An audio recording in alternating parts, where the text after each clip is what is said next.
आज्ञा नमस्कार। पल्ली कवि हृदानंद चैनल को आपण मानकु स्वागत।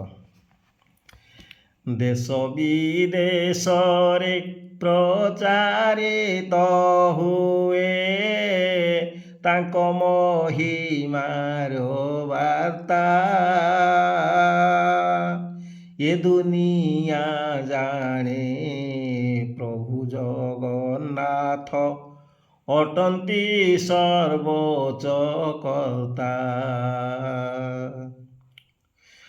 जीवन रे जे पुण्य करी थाए पाए से तांको दर्शन,